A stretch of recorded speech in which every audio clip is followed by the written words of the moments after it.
This presentation is in a panel format. There's not necessarily a slideshow.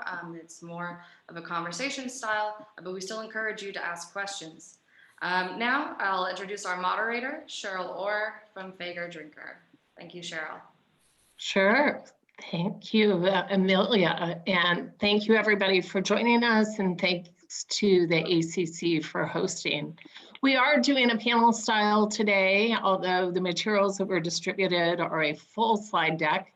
So anything you need in the way of background material or some of the basics that we're going to cover will be in there. But we thought that it would be more interesting and fun for you, given that we have such great experts here with us today, just to have this in more of a conversation type mode. So to that end, let me introduce you to the panelists. First of all, we have Alyssa Allen, who is the Director of U.S. Labor and Employment for Uber, hence your Uber Eats gift card. So we hope that you're all enjoying your lunch. And it's kind of the virtual version of a brown bag on steroids, perhaps.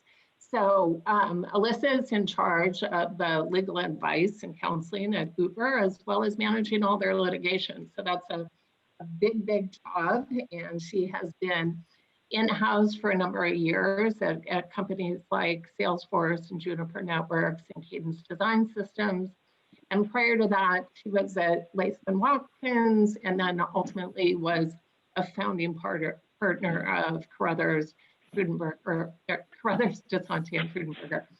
So she brings a wealth of expertise, and she is joined by two of my partners from Faegre Drinker. Our firm merged just about a year ago. In 10 days, we'll celebrate our 1-year anniversary. So we're an AmLaw 50 firm. I'm in San Francisco and head our labor and employment group that has 102 professionals, and two of my esteemed partners, Lynn Anderson, who heads up our pay equity group, and Kristen Jones-Pierre, who heads up our OFCCP practice, are both here. And I'm going to get out of the way largely and let these experts talk about pay equity, which we brought a program to you last year, and a lot has changed since then, and we know there's a lot of interest. So perhaps we can start on the federal level, Lynn, and you can kick us off and tell us what's been happening in terms of the EEOC task force and where you think things are headed now that we're in day 2 of the Biden administration. Sure. Thanks, Cheryl, and welcome everybody, and thanks for having us.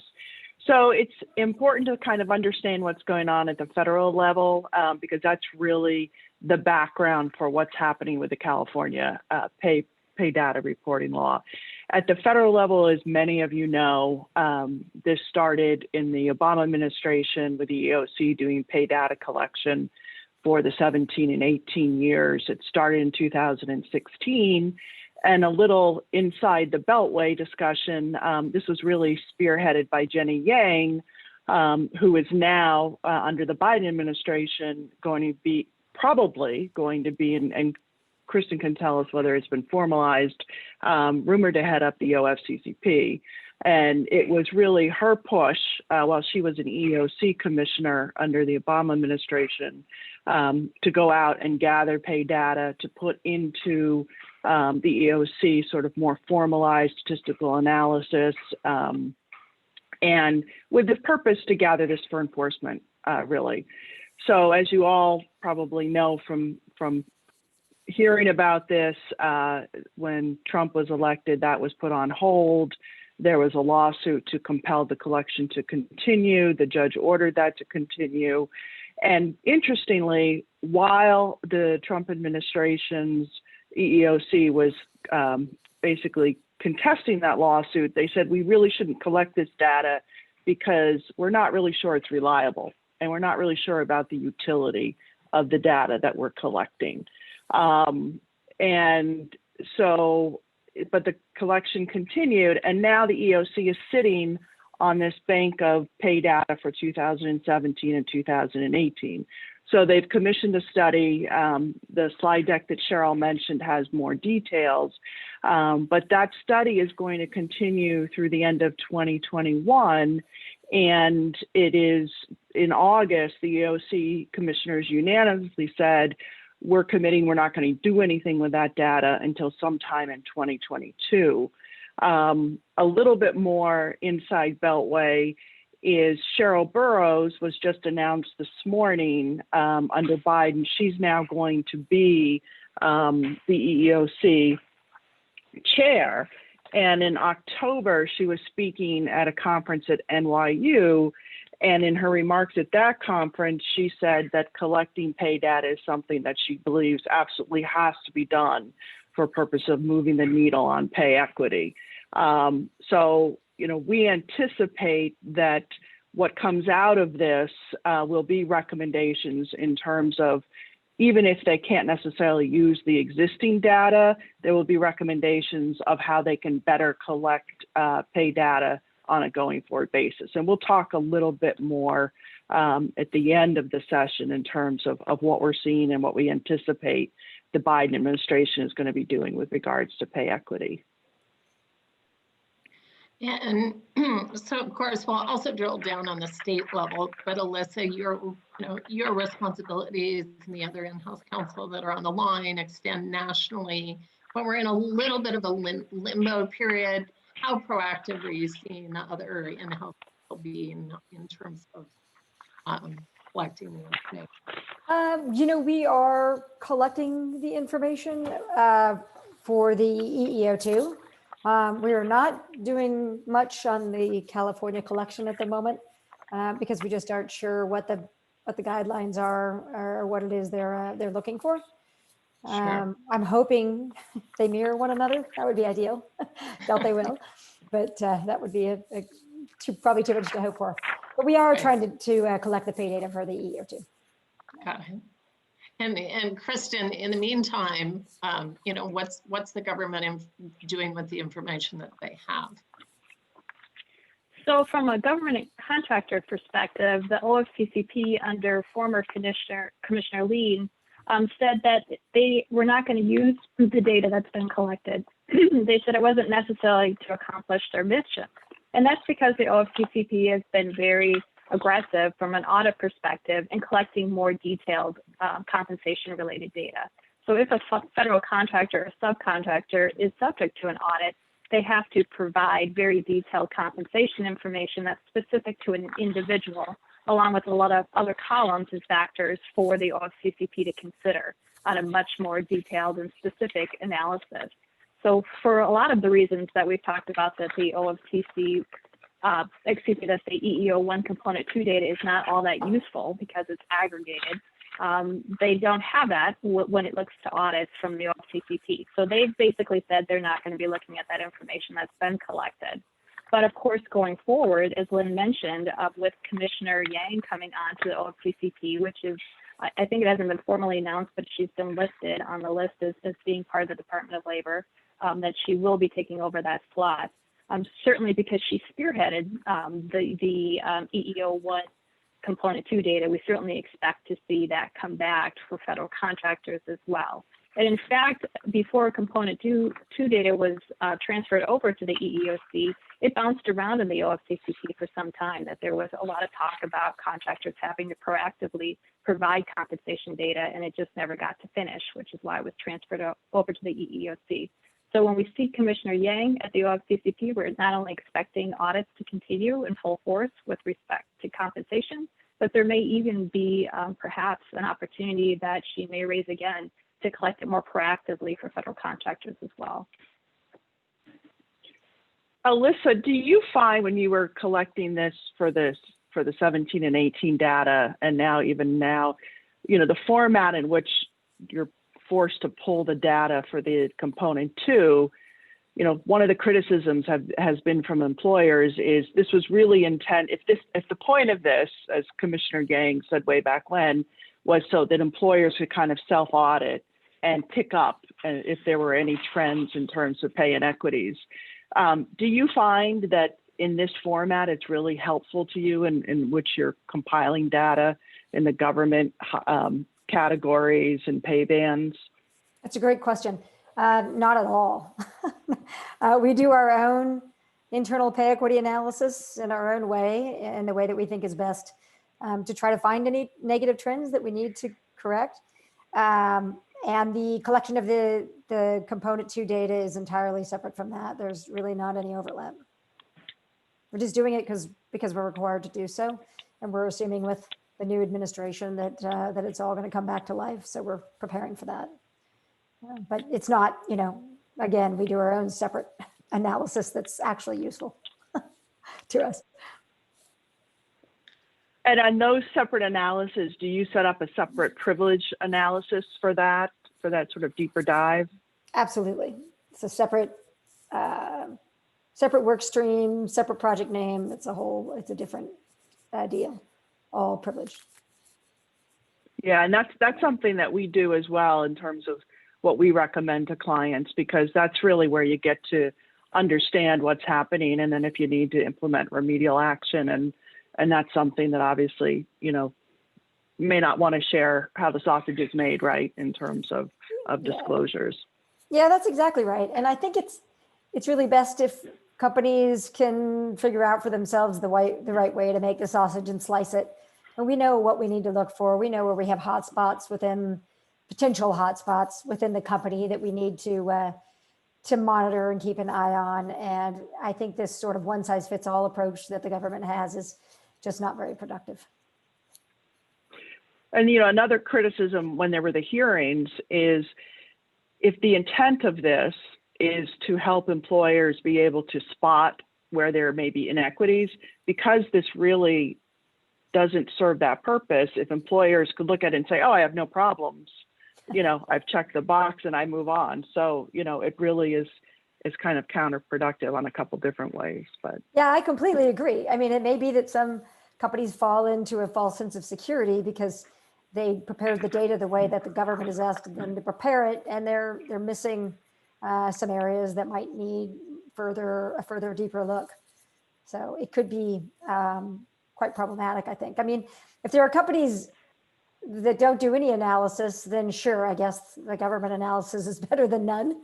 But most companies these days are sophisticated, and we're all, looking at this already without the government having asked us to do it. So, I mean, and as an example, it hasn't been effective during the Trump administration. Yet we're still doing our own internal pay equity audits, and I'm sure everybody else is too. So it's not necessary. It's just a government red tape in my mind. But we comply. Nonetheless. Speaking of government red tape, let's take it down to the state level. Pretty much everyone on this conference is in California. And Lynn, can you kick us off again with an overview of AB 973 and our new pay data reporting obligations? Sure. So when the EEOC under the Trump administration announced that they were no longer going to gather pay data, California responded with, we will collect it ourselves. And so as we all know, the law is in effect. It is effective. The first reporting occurs the end of March. DFEH just announced that they're going to have their template available by February 1st on their website. Their portal will be available on February 15th. Interestingly, they have contracted with the same entity, NORC, that EEOC contracted with for their portal development. We have the same bands in terms of the job categories. We have the same bands in terms of compensation, even though California does have higher minimum wage, so salaries are generally higher. So we're looking at really all the sort of the same thing in terms of what we did for component 2. We are seeing drips and drabs, Q&As coming out to give us some guidance. We just got another set of guidance issued on the 15th. One of the questions that we were sort of struggling with is, I'm an employer in California, but I have employees in California, outside of California. It's COVID. I have remote workers. What am I doing with all that? Basically, they said you should count all of your employees everywhere to figure out whether or not you hit the eligibility. And the easy answer to that, another way to look at it is if you have to file the EO1, you have to file the California Pay Data Report. However, who do you have to report about? You only have to report about either if you have employees obviously working in California. Now, let's say you have a site in Chicago, but someone is now working remotely because they're in their parents' basement in San Francisco. Even if they are assigned to Chicago, but they're working in San Francisco, you have to report for them. So you have to report for anyone who's working in California, even if that's not where they are assigned. And in addition, you have to report for anybody who is assigned to California, but may be living in Las Vegas or Utah during COVID, as an example. So there is some clarity on that and the Q&A, and there's a site to the Q&A and the website in the materials. There's also some clarity in terms of how you track hours, and it's different than for the EEO1 component 2. California, they want you to add in hours that were paid time off hours. So whether that was for PTO or paid leave, so that has to be calculated in. The other thing that's a little tricky is for your exempts. Under component 2, you basically could assume just 40 hours for your exempts. Here, they kind of push you to say, well, we want to know if you're tracking time for your exempts, then why don't you use that? Or if you're not 100% sure, then try to figure out the best you can, how many hours they're working. So it's really pushing you to kind of commit to hours worked for your exempt, plus time that they took off for paid time off. So, Cheryl, who we talked about this, is our wage and hour maven. Obviously we don't want to start tracking any exempt hours for purposes of compliance. Cheryl, I know you had a thought on that. I think that ultimately, if the classification is questioned by disgruntled employee and a class action along the way, the tracking has the potential to get you in trouble. Hopefully, at a point when you're addressing that issue, you'll be taking a long, good, hard look at your classifications. But it's probably a road I wouldn't go down in terms of quantifying the time, particularly if you have a workforce that would be arguably working if they were misclassified over time.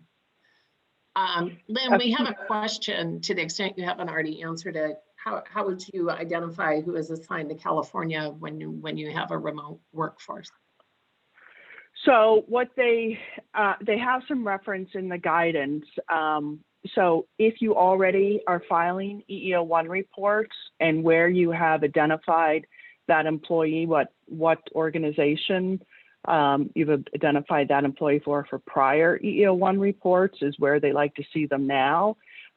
If they are if someone has spent half their time, part of their time in one location and part of their time in another location, they basically say where they've spent most of their time.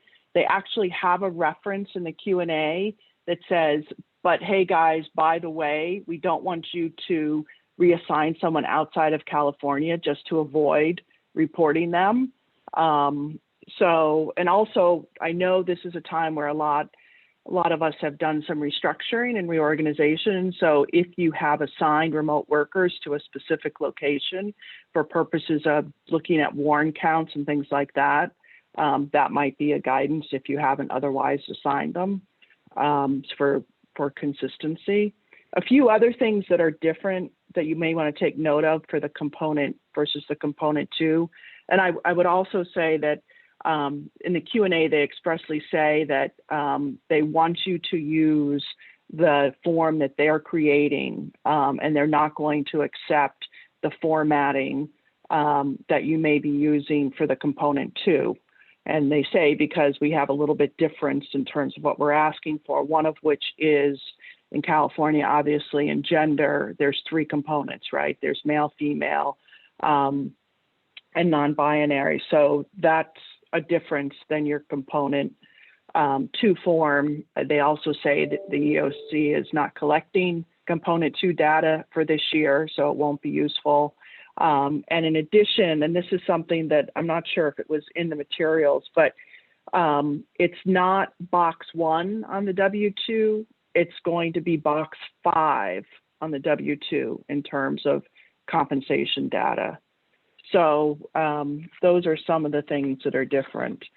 But we still have the same overarching problem that Alyssa kind of referenced, is we really can't explain. It's very hard to say that these jobs are grouped in a substantially similar components that the Fair Pay Act, wants us to use, because, for example, in the professional grouping, if you're a healthcare employer, you're going to put your nurses and your doctors and some of your other trained professionals all in the same category. And, clearly there's differences, legitimate differences there. So with that, I'll turn it back to you. So, because I could go on, and I just.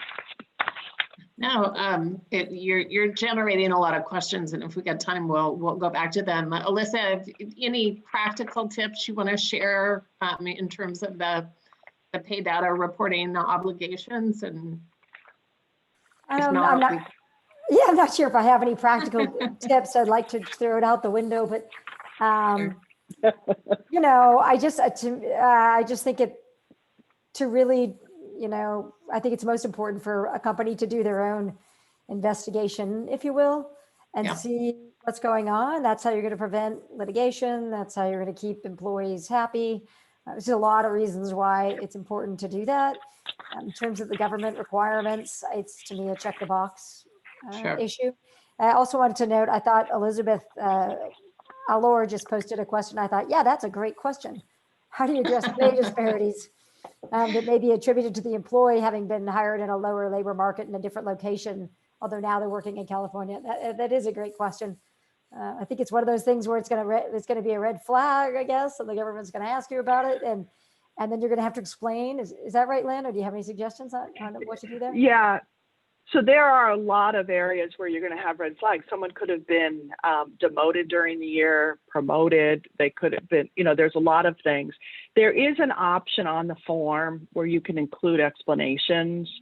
And Kristen and I were talking about this yesterday because, we're not sure how well that explanation is really going to work, because what's going to happen is they're going to do a data dump.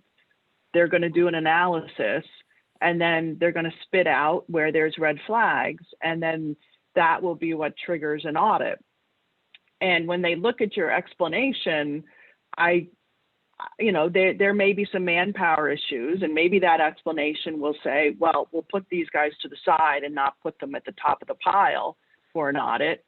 I don't know, but it's debatable how much whether. Now, if you have, again, you're going to file these reports by establishment, right? So if you have an establishment that has a smaller number of workers, or you have a smaller number of folks in one of the categories, and so you say, look, this is an outlier situation, so I can explain this somehow, maybe it's worth it in that situation. But I would say if you're going to use an explanation, do that underlying audit that you talked about, Alyssa, so you're really sure, and you've tested, you've kicked the tires, that your explanation is going to be validated if you are going through an audit and it is being tested so it doesn't sort of backfire on you. So Thanks. California isn't the only one with complicated laws, and the state laws are evolving across the country. And Kristen has volunteered to talk about Colorado's new pay equity law and transparency requirements. Yeah, just continuing the theme of the patchwork of state laws that so many employers are struggling with. I mean, of course, most companies now have a national presence, especially in pandemic times when so many folks are working remotely. So it's important to stay on top of all these evolutions of new laws and how they're interpreted. So Colorado law became effective Jan 1. It's our Equal Pay for Equal Work Act. It was signed into law May 2019, so we've had a 1.5 year notice. So I think from a perspective of enforcement, we can certainly anticipate that the state is going to be ready and up to go. So it will be important for compliance perspective. So Colorado's taken an interesting approach. So we certainly have the regulars, as far as the requirements about record keeping, the requirements that employees not be prohibited from sharing information about their compensation, and that you cannot use historical compensation information to set new salaries. So we see all of that. But the thing that's new and interesting about Colorado is that they are requiring a lot more detailed information for their job postings and to notify employees about upcoming promotions. So this is certainly where I've seen our clients being really surprised about this requirement, and because historically they have not had such detailed job postings. So although, like I said, the law was signed into law more than 1.5 years ago, we really didn't get rules that were applicable to the details around this until mid-November. But we have them now, and so it does give us a little bit more information on what you need to do for the postings and for notifications about advancement opportunities. So there's certainly have to provide pay ranges for these job openings, including the rate of compensation, general descriptions of any bonuses or commissions that might be part of the compensation package, and a general description of at least the nature of the benefits that are included. So there's a lot more details in the rules that are coming out, but certainly to kind of continue our conversation about remote workers, this law will apply if you have 1 or more employees in Colorado. So the promotions notice will only apply, of course, to those employees who are in Colorado, but the posting is a little bit harder. So what do you do for these remote workers? And basically, the explanation that's come out recently is that if jobs are performed entirely outside of Colorado, you don't need to post. But that does not include remote jobs, because they could potentially be performed in Colorado. And also with respect to postings, they say if the postings are entirely outside of Colorado, then you don't need to include this information. But the reality is, if they can access it by the internet in Colorado, then you do need to follow the regulations, which of course that is all how employers are recruiting these days. So it's important to keep an eye on this. If you have remote work that could be performed in Colorado and you have at least 1 employee already in Colorado. So we did include in our materials references to those rules and some interpretations, and we're always happy to help on that. The other interesting piece, which we've seen from other states as well, is a safe harbor provision.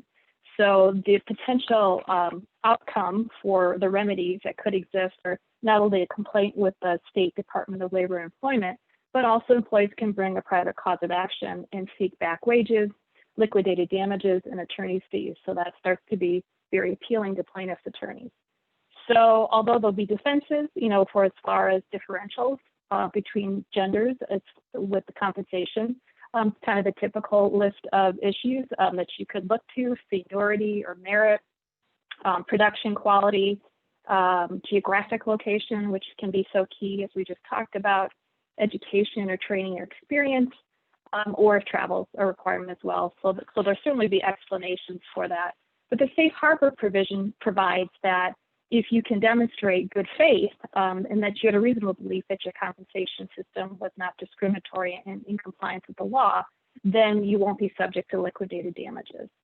And specifically, you could look to an analysis that's performed, a thorough compensation analysis that's been performed within the last 2 years. And so they say with the specific goal of identifying and remedying unlawful pay disparities. So when we think about that, that's certainly something to take into consideration for a comp analysis. But then you'll have to weigh whether that's something from a privilege perspective that you'd want to potentially waive a privilege and use it as a defense to liquidated damages. So I know in talking about this sort of preparing, Alyssa, we were just talking about, does the safe harbor, is that appealing to employers? Is that something that you'd look to it planfully? Something you'd really more look to defensively if you were embroiled in litigation? I think I really struggle with what you're saying, which is that you've got to take your analysis that you're trying to do in a really grassroots, robust way, and you're asking the managers and the HR people for a lot of information to help you really try to, the goal is to figure out if you've got issues somewhere. And then the idea of making that discoverable troubles me quite a bit. So not that there's necessarily anything bad in there. I think we just have to look at the situation at the time and see, what's the information that we have, how helpful will it be to us, and are we willing to waive the privilege? But again, I don't think the safe harbor is a motivation for us to do a pay equity analysis. I think that's something that we would do regardless of whether the safe harbor provisions exist or not. So in terms of whether we actually avail of ourselves of that benefit, we'd have to just look at it at the time, look at the situation. I think that promotions piece is what really troubles me about that Colorado law. That's a tough one.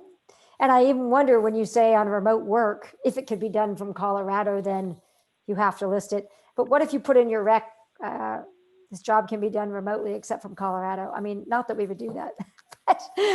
It's crossed my mind. A workaround. Right? A workaround, right? It can't be done from Colorado because if we say it can't be done from Colorado, then maybe you get around it. I don't know. But I don't know that I would ever get our recruiting people to agree to that, but it's crossed my mind. Yeah. Oh, Cheryl, you're on mute. I was just being a wise ass and saying probably more of your remote workers are in Tahoe instead of Aspen, but yeah. Well, the threat of litigation always looms, and I know when we were putting this program together, one of the things that we were asked to address is the Oracle suit, which at the time wasn't fully resolved, but Kristen also was going to talk about the win that Oracle had against the OFCCP on systematic work discrimination claims. Yeah, thanks, Cheryl. So as we already talked about, and certainly folks have seen in the Biden administration, just out the gate fast and furious with a lot of appointees who are experienced.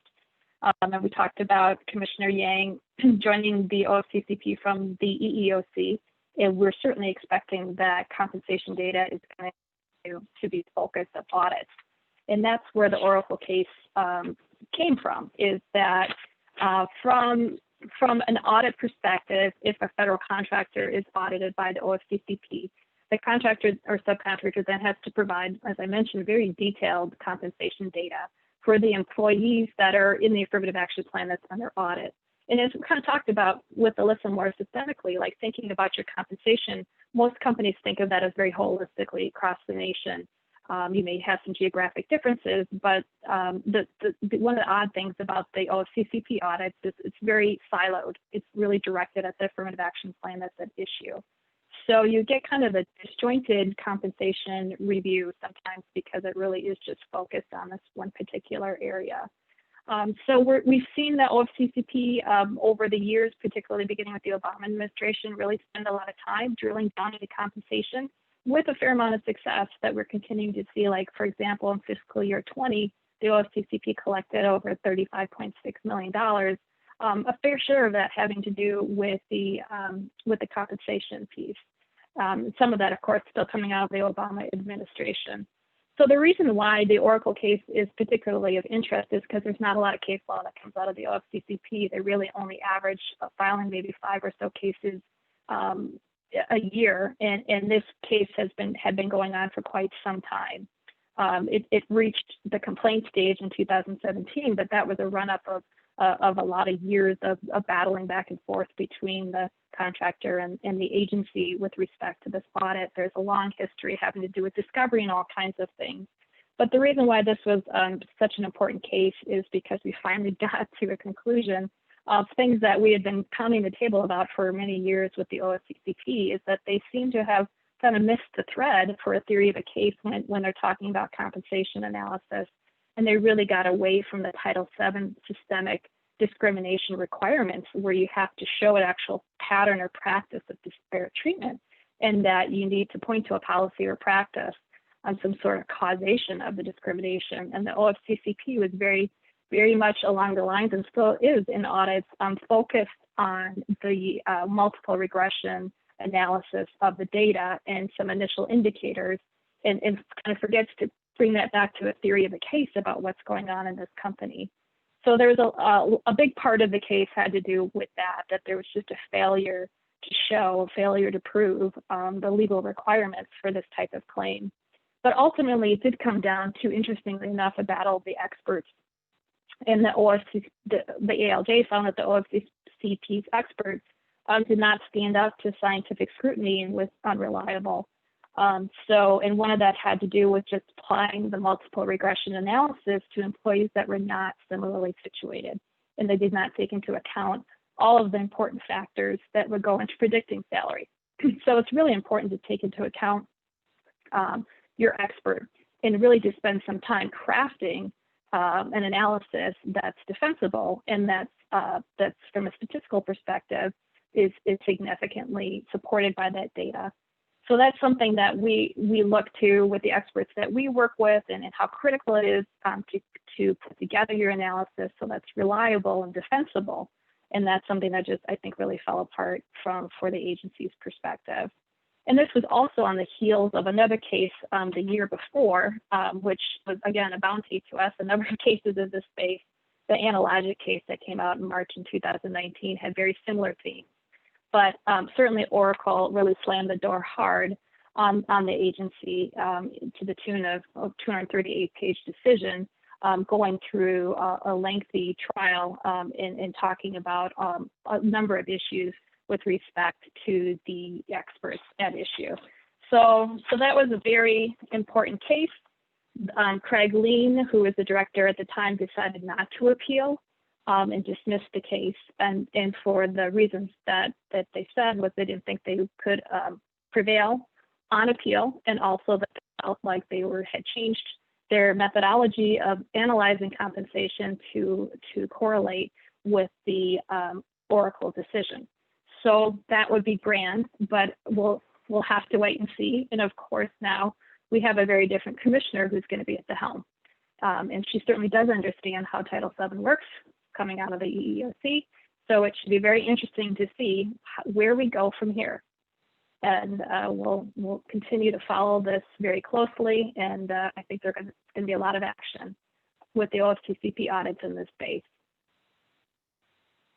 I think that's a perfect segue. I'm seeing more questions come in, but we'll have 10 minutes of questions at the end. And I know you have a couple other topics you want to cover in our remaining 20 minutes. So we'll circle back to the Colorado law, which is what the question was regarding. But, to the panel, how do you think that, the recent election and the transition is going to impact pay equity in the sort of near and medium term future?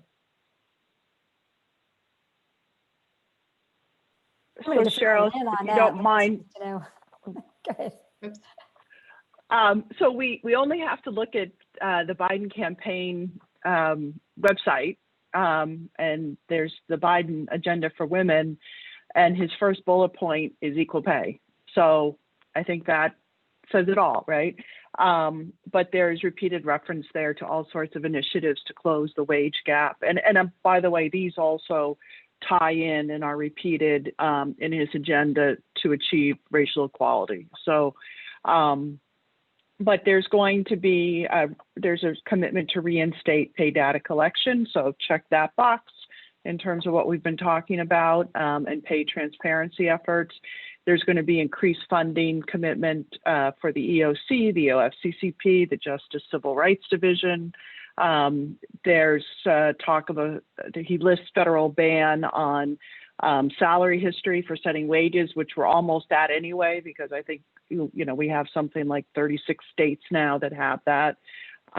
There's talk of reinstating the Paycheck Fairness Act, which also has its own component of requiring pay data reporting. And also the thing that as litigators, that's moving towards what we see a lot of our state pay equity laws doing, is working to eliminate that factor other than sex defense when we litigate these cases. So there's going to be a lot of activity. One of the things that was kind of interesting too, if we talk about, as we started this discussion, that what's happening with the 2017 and 18 pay data, California joined with Maryland and Minnesota at the end of October and sued the federal government because they wanted access to that pay data.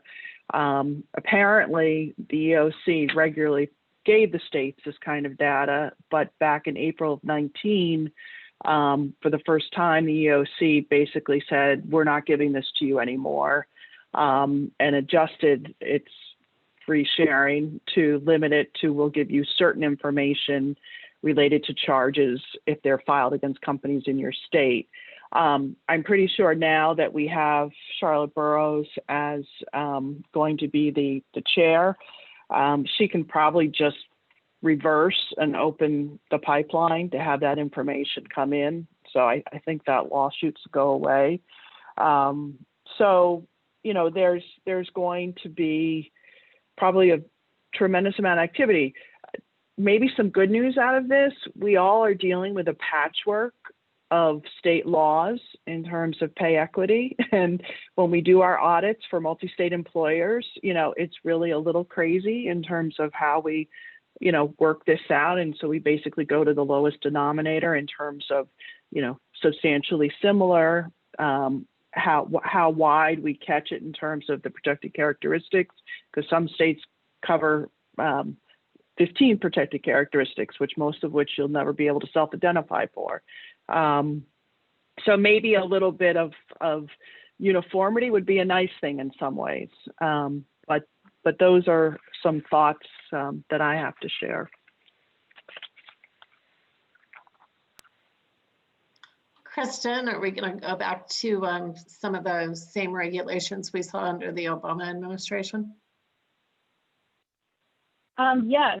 So certainly, we saw activity already yesterday in the world of OFCCP, where right out of the gate, one of the more controversial executive orders was rolled back, and that was 13950, that had to do with race and sex stereotyping and making sure that folks were not scapegoated. So this was a pretty controversial executive order that came out at the end of September. And the OFCCP went out hard from an enforcement perspective. They opened up a new hotline to get complaints. They launched some FAQs, and then also they put out a request for information, basically to support the concept that contractors were providing diversity training that was scapegoating and stereotyping individuals based on their race and sex.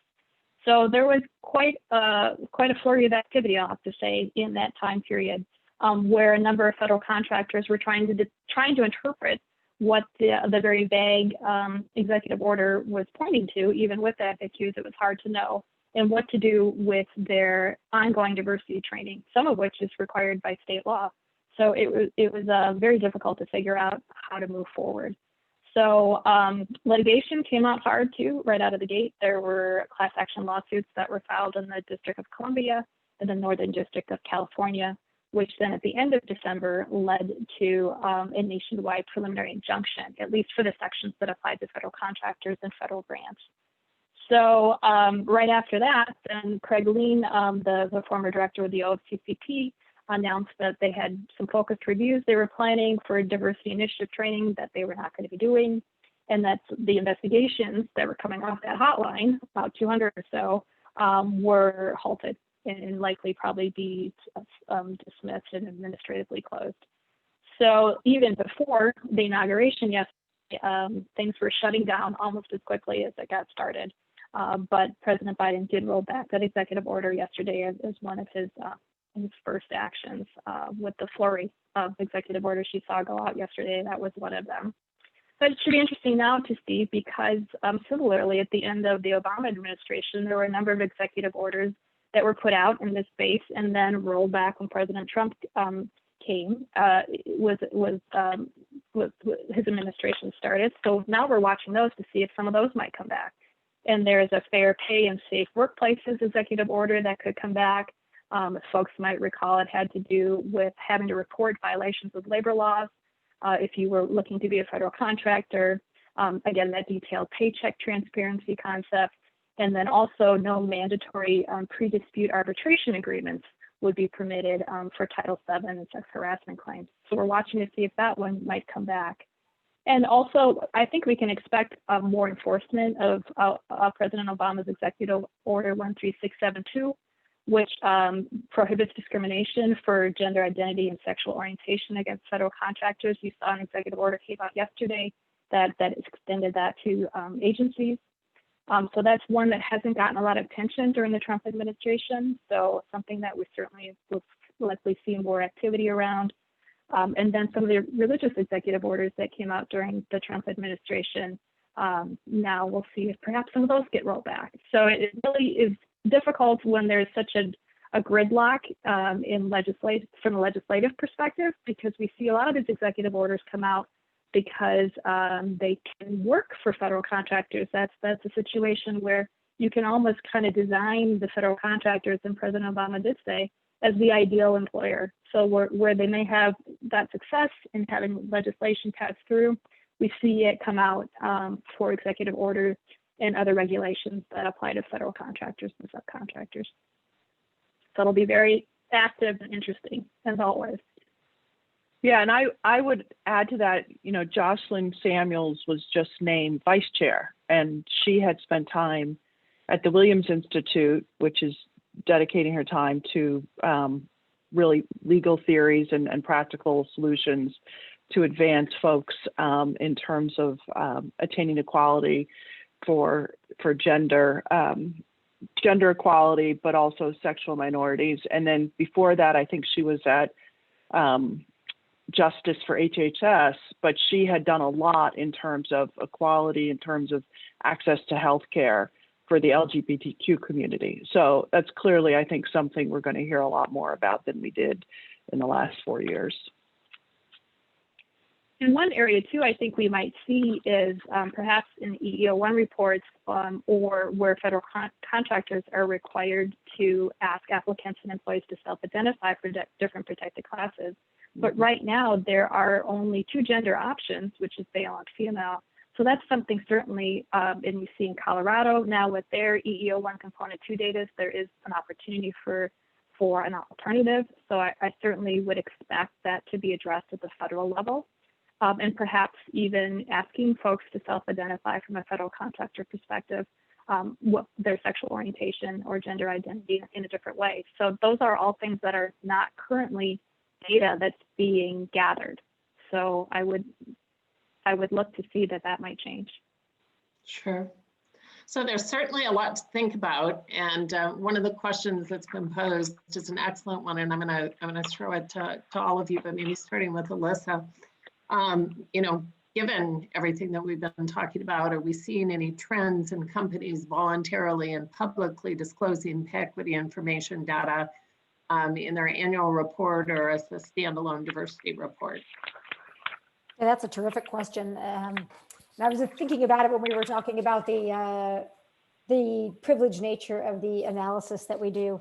There is a lot of that going on right now. We've got investors, some of the big investors are requesting, and eventually probably requiring that we do disclose this information. I'm trying to recall, there's one group out there that is actually requiring it of maybe the Fortune 500 of the largest companies. Maybe Lynn, you know about that. Arjuna Capital. There you go. Is it Yeah. Arjuna Capital? Yeah, that's it. So they're actually requiring it. Uber doesn't fall into that group, but we do have investors who want to know, and of course we want to do what we can to provide our investors with the information that they need. So we this year published a diversity and culture report to all of our investors. It's public, and it's got high level description of our pay equity analysis, and also the what our workforce looks like in terms of gender and race.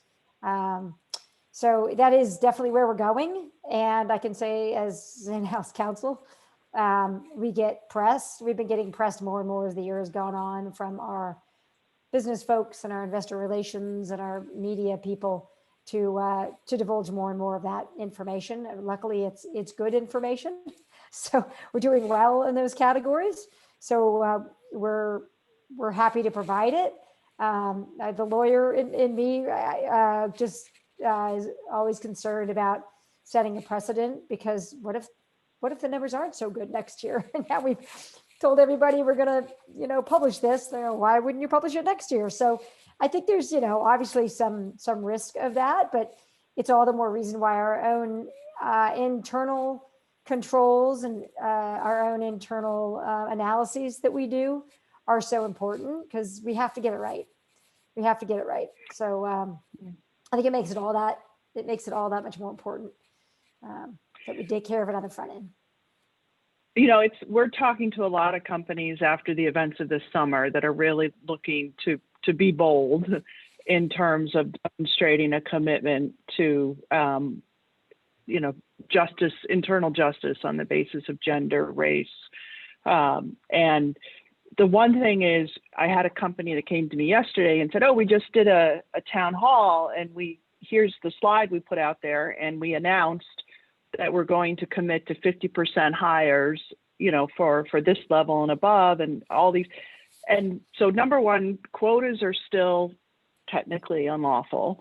And number two, we work with an expert to understand what is your applicant pool. Now, your applicant pool is really much bigger if we go to remote, but to your point, you want to be bold and you want to push everyone to meet these diversity goals. But if you put a completely unattainable goal out there, it's counterproductive to what you're trying to achieve. So, that's just a little bit of, it's a great thing to do. It's just a little bit of thought and caution before. And then the other thing, there's materials in the papers about some of the cases relating to, kind of privilege issues when companies do roll out some of this data, and there's a push to get the underlying audit information and what's been happening with that. But I'm sorry, Alyssa, you were going to say something. No, this is great. We're singing the same song. Uber, after the George Floyd events of the summer, just wanted to come out with something strong. You may have seen the marketing piece that says, "Delete Uber if you're a racist." And another thing I didn't come up with that. I'm not a marketing person, but and another thing we do is we came out saying that we are committed to being an anti-racist company. And with that comes 14 points. It was a lot more than 14 before legal got to it, but there are 14 points of what we are committed to do in terms of trying to eradicate racism on our platform for drivers, for riders, for employees. And yeah, there's commitments there that you had to be careful of quotas. That was definitely something that we had to look at. And there's a huge push right now. The world's changing. And I think all of the normal reflexes that we have as employment lawyers to gather the information and keep it in the nest, the businesses are really pushing on that right now. The government's pushing on it. The business is pushing on it. I think it's an interesting, exciting time, but it definitely requires some flexibility and some creativity around how you can, take care of the legal interests of the company, but also the business and reputational interests of the company. It's a fine line. Well, I want to try, we have one more question outstanding. And, that would have been a great note to end on, but I'll circle back to you, Kristen. There was a further question on the Colorado law in terms of whether or not there's anything that you'd like to add or flesh out in terms of the promotion issue. Yeah, so it's a complicated one, not to give an attorney answer, but there's a lot in the rules and also in the statute that defines what a promotion is. And there was a recent interpretation of that as well. So there are exceptions, but it's kind of hard to summarize quickly in our last few minutes. But I would certainly be happy to share that information with folks, including the recent interpretation that got a little bit more into the nuances of how do you think about it from like an inline promotion, which would be included. But there are some exceptions, like if it's something confidential, there's some things as interns and some different pieces to it that could be carved out from that promotional perspective. So there's unfortunately not a quick and easy answer, but I'm happy to share more detailed information with folks. And I which you can did follow up with. I think I'm the one that said I was worried about the promotional aspect, and it's that, Kristen. It's, you promote people internally, and it's not like you have a job open and you post it so that you can promote them into it. They're just doing really well and their skills are elevated, and so you promote them. And now there's, a good question and indication that you need to go put out all the pay data for pretty much every role that you have other than your entry-level role in the entire company, because somebody might get promoted into it in Colorado. They're working remotely. So that's Right. That's the I piece think that there's troubling. There's certainly been a lot of, we've certainly had a lot of conversations with a lot of clients about how to interpret it, and certainly just how to get started too, because it is something I think from an enforcement perspective, particularly for job postings, that's going to be relatively easy to gather, since you'll have it posted. But the promotional piece is a little trickier, and to think about, making that effort to make that information available to folks who could potentially be qualified, and what does that look like, and how can you share that in a way. We've certainly talked about, is there an internal job site you could make that information known to?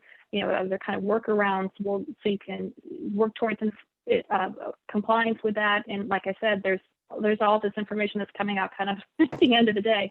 So we're trying to catch up as it's going already live online. So we're certainly trying to figure things out. And I think that they're seeing that as well, that folks are clamoring for more information, and that's why there was a more specific interpretation of promotions and some other details about job postings.